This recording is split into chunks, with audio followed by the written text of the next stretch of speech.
সুপ্রিয় দর্শক আসসালামু আলাইকুম। সবাই নিশ্চয়ই খুব ভালো আছেন।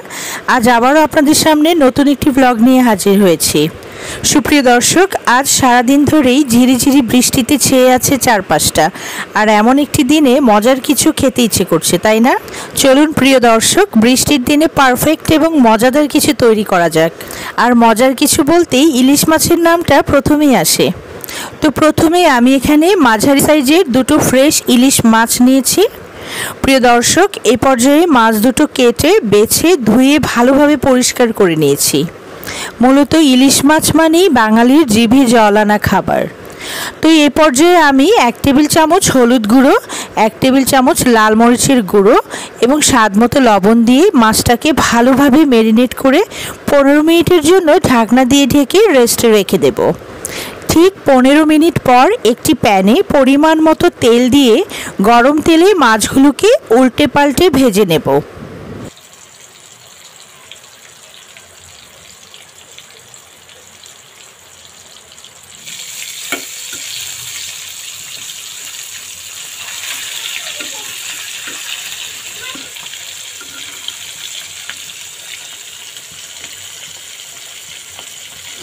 মাছ কিছুটা ব্রাউন কালার হয়ে এলে একটি সার্ভিং প্লেটে উঠিয়ে নিচ্ছি। মূলত ইলিশ ভাজার সাথে বেগুন ভাজা না হলে কি চলে? এই পর্যায়ে একটি মাঝারি সাইজের বেগুন এই শেপে কেটে নিয়েছি। এবার এর মাঝে স্বাদমতো লবণ, 1 টেবিল চামচ হলুদ গুঁড়ো আর 1 টেবিল চামচ লাল মরিচের গুঁড়ো অ্যাড করে ভালোভাবে মাখিয়ে নিচ্ছি। এই পর্যায়ে ইলিশ ভাজার এই তেলের মাঝেই এক এক করে বেগুনগুলো ভেজে নেব। বেগুন ভাজা হয়ে এলে উঠিয়ে নিচ্ছি একটি সার্ভিং প্লেটে।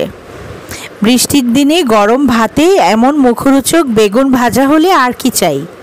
সুপ্রিয় দর্শক, এ পর্যায়ে একই তেলে ইলিশের লেজ আর মাথা ভেজে নিচ্ছি। মূলত আজ আমি মজাদার ইলিশের লেজ ভর্তা করে দেখাবো। লেজ ভাজা হয়ে এলে একটি প্লেটে উঠিয়ে নিচ্ছি। এ পর্যায়ে এই লেজ ভর্তা বানানোর জন্য আমি এখানে কয়েকটি শুকনো মরিচ ভেজে নিয়েছি পেঁয়াজ কুচি আর ধনেপাতা কুচি।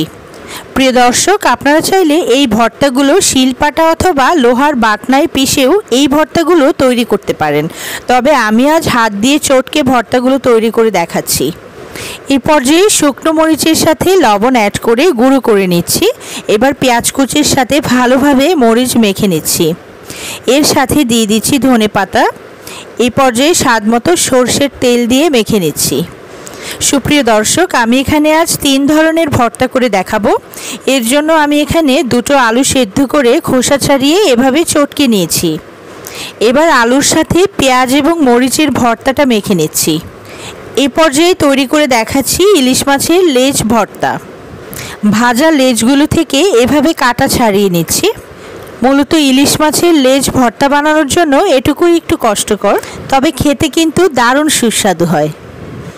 এই পর্যায়ে একই পদ্ধতিতে পেঁয়াজ এবং মরিচের ভর্তা অ্যাড করে লেজ ভর্তা বানিয়ে নিয়েছি।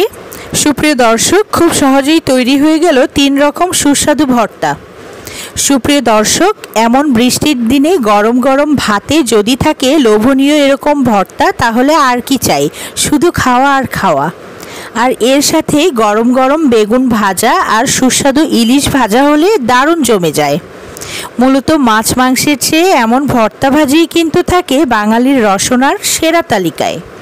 সুপ্রিয় দর্শক, ক্ষীরমোহন চ্যানেলে নতুন নতুন ভিডিও পেতে অবশ্যই এই চ্যানেলটি সাবস্ক্রাইব করে রাখুন। আর ভিডিওটি ভালো লাগলে অবশ্যই লাইক এবং শেয়ার করে পাশে থাকুন। সুপ্রিয় দর্শক, আজ এখানেই বিদায় নিচ্ছি। পরবর্তীতে হয়তো নতুন কোনো রেসিপি নিয়ে হাজির হব। সে পর্যন্ত সবাই খুব ভালো থাকবেন।